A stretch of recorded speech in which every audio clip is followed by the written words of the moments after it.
There are some great anthologies out there. Immediately I think of Love, Death and Robots, Star Wars Visions, I guess Black Mirror. I mean, I should probably throw Black Mirror in there as well, because the first two are just about animators making one-off episodes, because animators make great episodes and animate really well.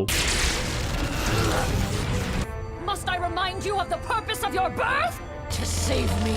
Then go ahead. However, when it comes to connected anthologies, there are a few that do it as good as Junji Ito. Look, I've been seeing a lot of videos lately on Junji Ito by big names like Wendigoon, so I thought I better finish this Tomie video I've been working on for a while that I kind of keep putting off, cause YouTube keeps giving me 9 out of 10s.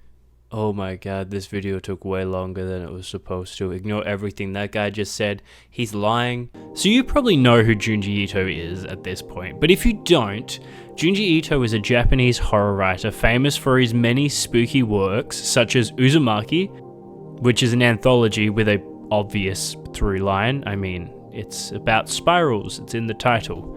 こんにちは、ホラー漫画家の伊藤淳二です。私猫漫画も描いていまして。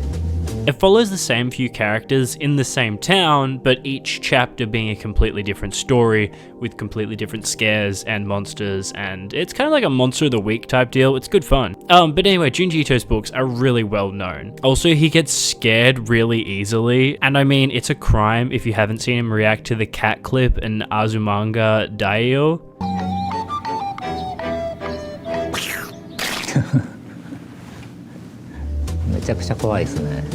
There's also the classic meme comparing Miyazaki to Junji Ito, because, you know, Junji Ito makes dark, spooky media but is super upbeat and fun, whereas Miyazaki makes fun, whimsical movies and is super dark and depressing in every interview he does. But that's enough about Junji Ito and the only fun times we're gonna have here, because I really gotta talk about Tomie.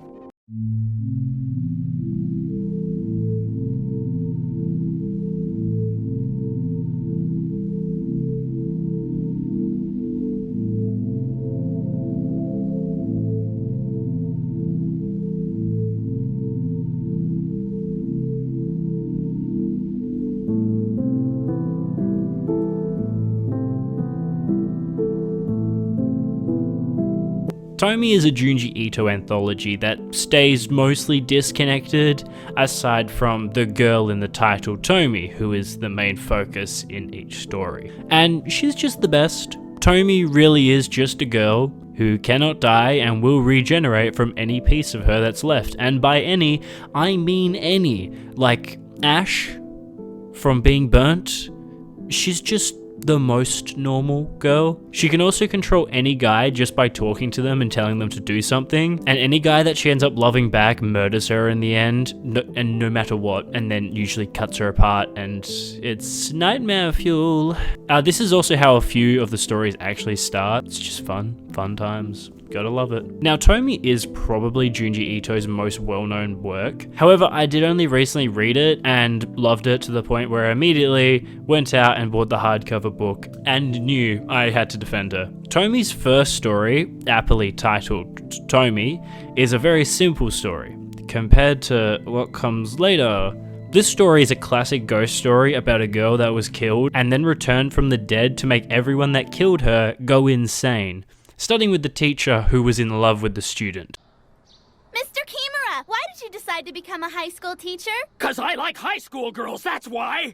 We see that she was pushed off a kind of cliff. It's like a cliff, but then like the students are below playing. I don't know where they are. Holy shit! They think she died on impact, and immediately the teacher jumps into action, is like, holy shit boys, strip down, we're cutting this girl apart, I ain't going down for this, do you want to go down for this? And then as they like get ready to slice her body into pieces to hide it, she wakes up.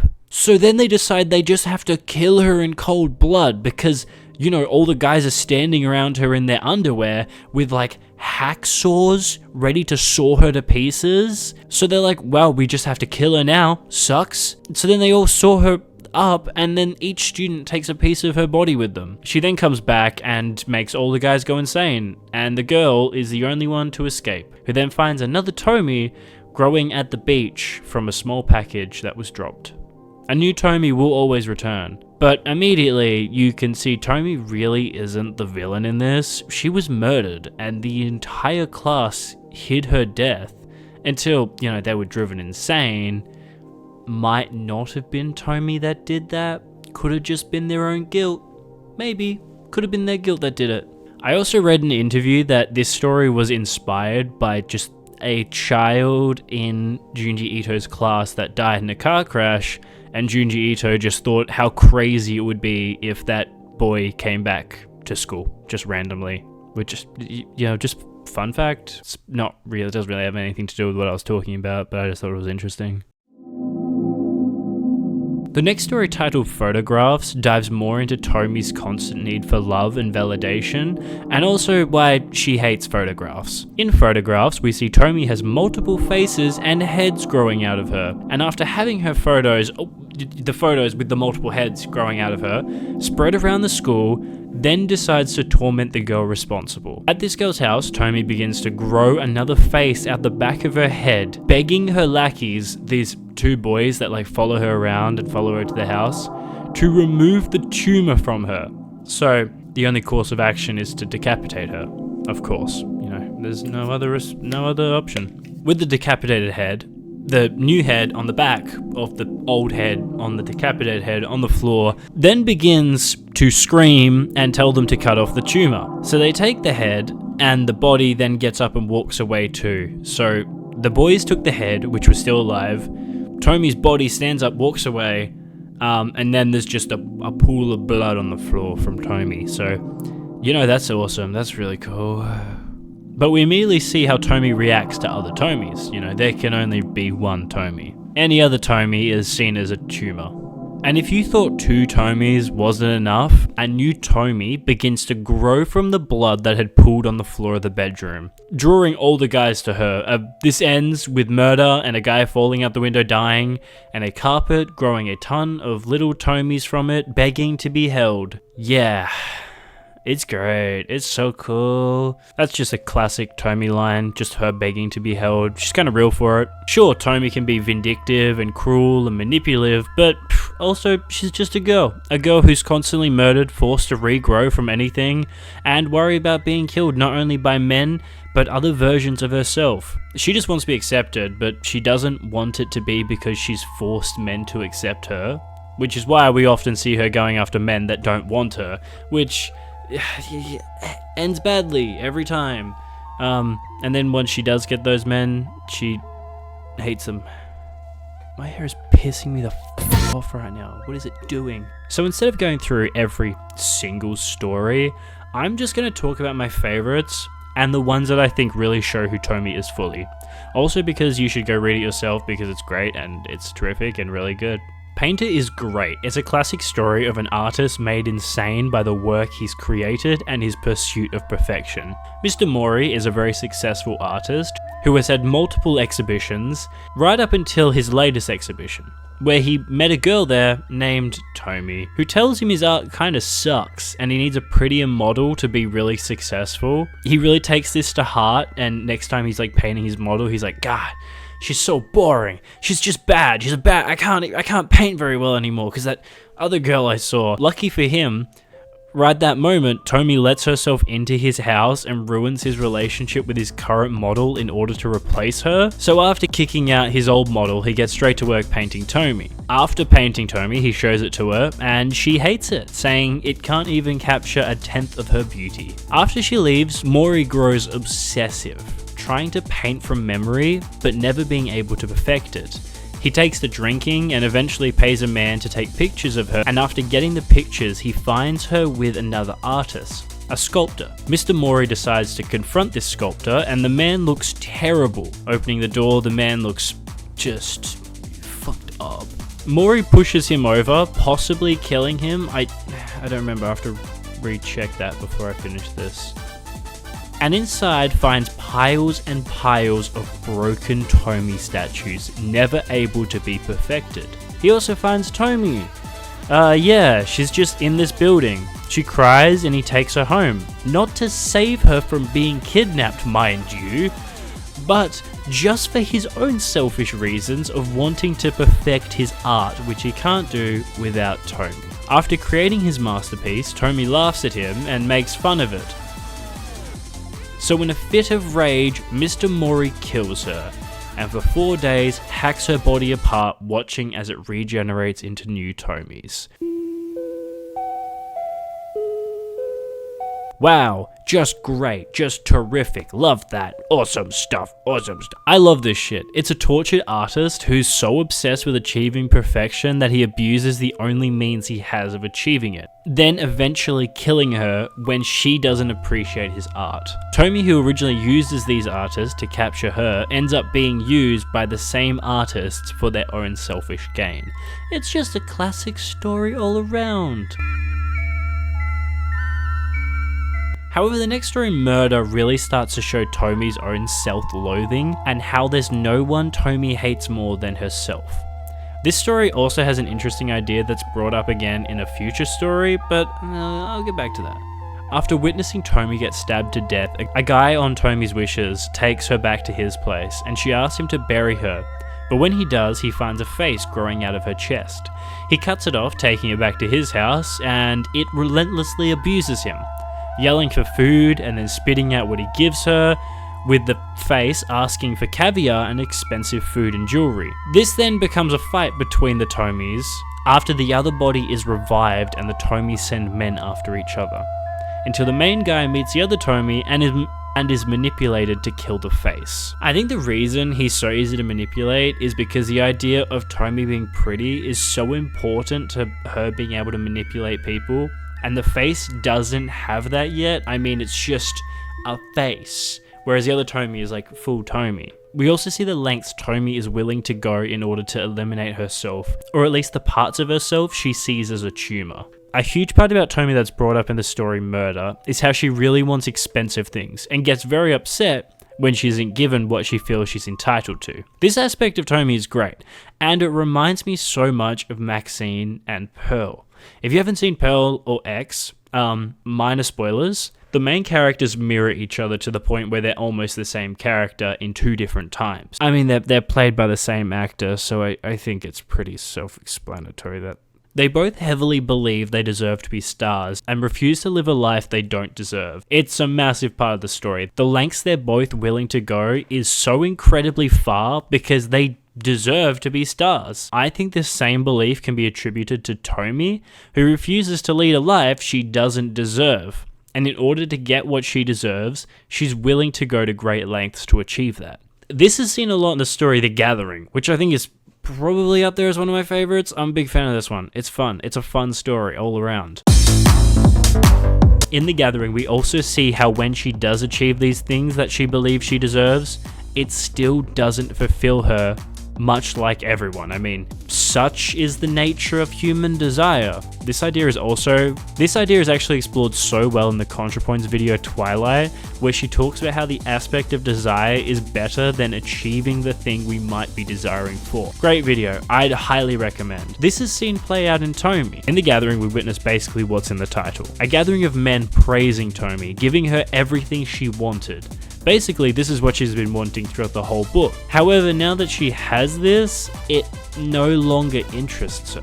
Which, I mean, is just super real. I also feel like that when I'm craving a peanut butter sandwich and then I eat 3, feel disgusting, and try to throw it all back up. In The Gathering, a man is brought to the gathering. I have said gathering so many times.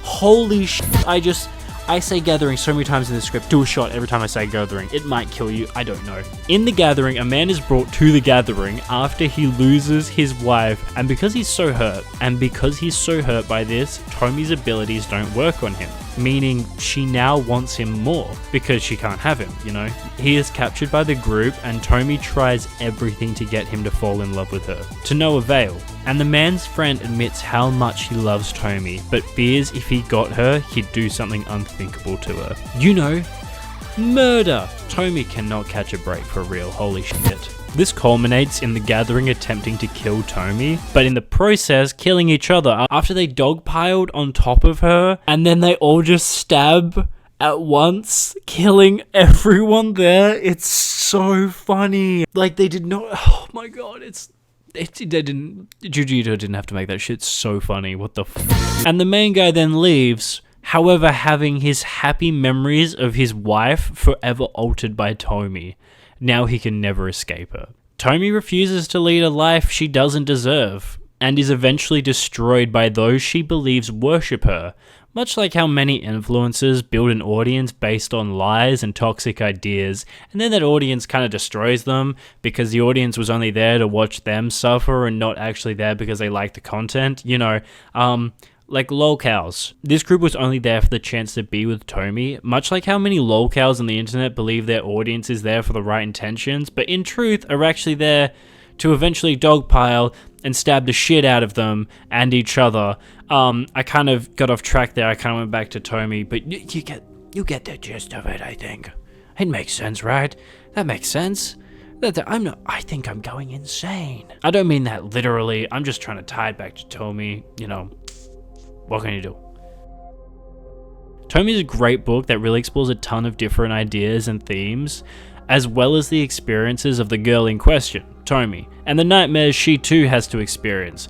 Sure, Tomie is selfish, mean, and cruel, but she's also been killed so many times, used, kidnapped.